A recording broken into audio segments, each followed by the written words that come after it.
আমি নন্দীগ্রামে বাস করে যে বসে আছি, তো বিশ্রাম মন্দিরে অনেকক্ষণ থেকে বসে বারবার ফোন করছি, তুমি কোথায় কোথায় বলছি যাচ্ছি আছি, তো বসে আর ভালো লাগছে না, বোর হয়ে গেছে অনেকক্ষণ থেকে বসে আছি।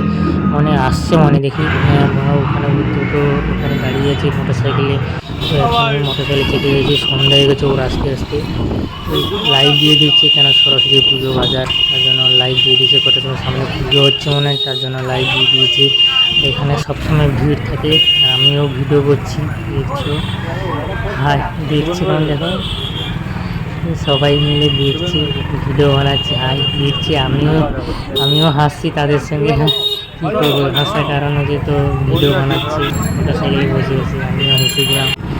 তো এখানে তো এখন গেটটা খুবই দারুণ লেগেছে, খুবই সুন্দর লেগেছে, খুবই সুন্দর লেগেছে। তো এখানে যাবো, তো এখন সরস্বতী বাজার যাই, যেতে হলে বাম দিকে বাঁকবো, আবার ডান দিকে বেঁকে যাবো, ডান দিকে বাঁকো বাঁকো বাঁকো বাঁকো বেঁকে গেলাম, সিধা রাস্তা ব্যাস।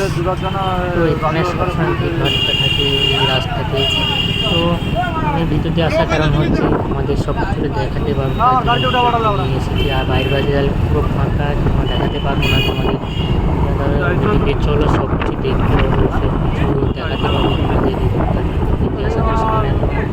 লাইট জ্বলছে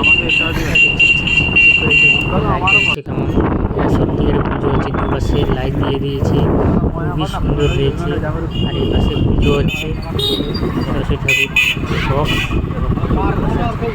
দুপাশে লাইট সঙ্গের চেন, খুবই সুন্দর লেগেছে। পিছন পাশে তোমাকে দেখাচ্ছি আমি, করে দেখে দিলাম।